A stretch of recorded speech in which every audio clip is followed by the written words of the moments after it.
ধানের শীষ এবং দাঁড়িপাল্লা প্রতীকের বাইরে অন্য কোনো প্রতীক নিয়ে জয় পাওয়া কি সম্ভব? এটি নিয়ে কিন্তু এখন রাজনৈতিক অঙ্গনে আলোচনা হচ্ছে বা বলা যায় তোলপাড় হচ্ছে। বিষয়টা বুঝতে পারছে জামাত এবং বিএনপির বাইরের রাজনৈতিক দলগুলো। তারা রীতিমতো বিপদ দেখছে। নতুন যে আরপিও সংশোধন হলো তার ফলে বলা হলো যে কোনো দল যদি কোনো জোটে যায়, নির্বাচন করতে হবে নিজের প্রতীকে। এখন বাংলাদেশের মানুষের কাছে প্রধানত দুইটি প্রতীক পরিচিত: নৌকা, ধানের শীষ। তারপরের ধাপে হলো দাঁড়িপাল্লা। আগে এক সময় হারিকেন ছিল, সম্ভবত হারিকেন মুসলিম লীগ নাকি, হ্যাঁ এরকম একটা দলের ছিল, সেটা তো হারায় গেছে।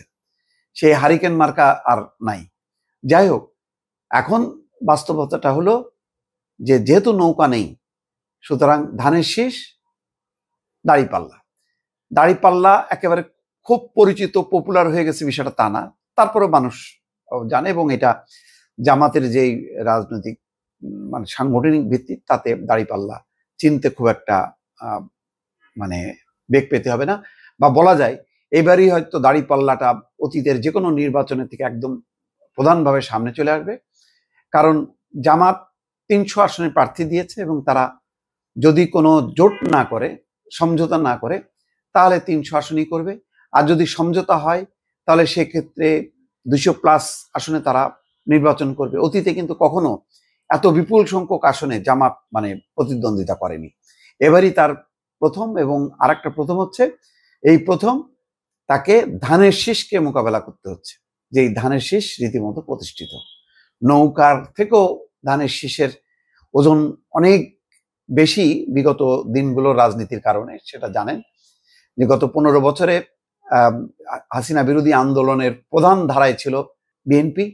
সুতরাং বিএনপির একটা জনপ্রিয়তা আছে, এবং মির্জা ফখরুল ইসলাম আলমগীর যেটা বলছে, গত 10 বছরে তো আসলে রাজনীতির মাঠে ছিল না জামাত, মাঠে ছিল হলো বিএনপি, এবং আওয়ামী লীগ বা ক্ষমতাসীনকে মোকাবেলা করতে হয়েছে মূলত বিএনপিকে। আপনি দেখেন 28 লাস্ট দ্বাদশ জাতীয় সংসদ নির্বাচনের আগে 28 অক্টোবর পর্যন্ত মোটামুটি যে রাজনৈতিক ধারা ছিল, সেই ধারা অনুযায়ী সমস্ত জায়গায় মানে মহাসমাবেশ, সমাবেশ যেটাই করেছে সবই হচ্ছে বিএনপি।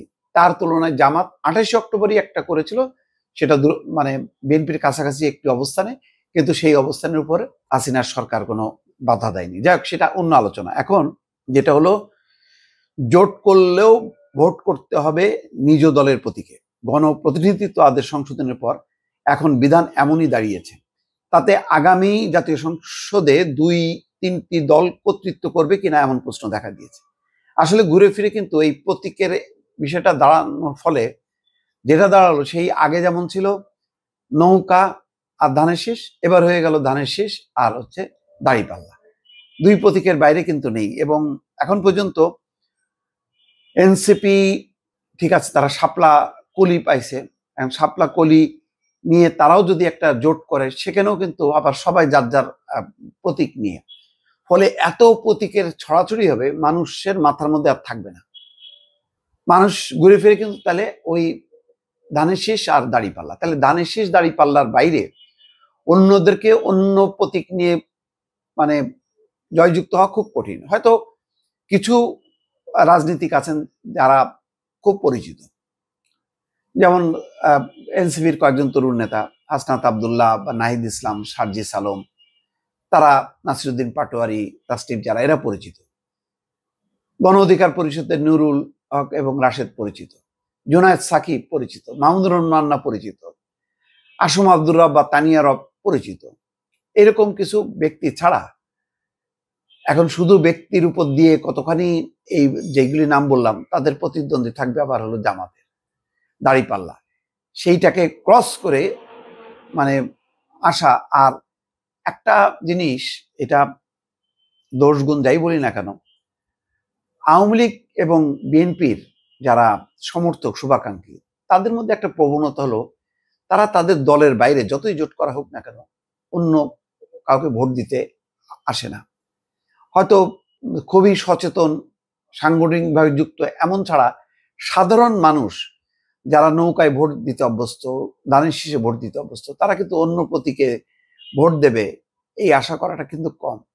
সেই জায়গায় ক্যাডার ভিত্তিক দল হিসেবে জামাত কিন্তু সেই সুবিধাটা পাবে যে তাদের যেই অঞ্চলে 10,000, 15,000, 20,000 আছে তারা কিন্তু সবাই যে সেখানেই ভোট দেবে। তো এটা একটা কঠিন পরিস্থিতি হয়ে গেল।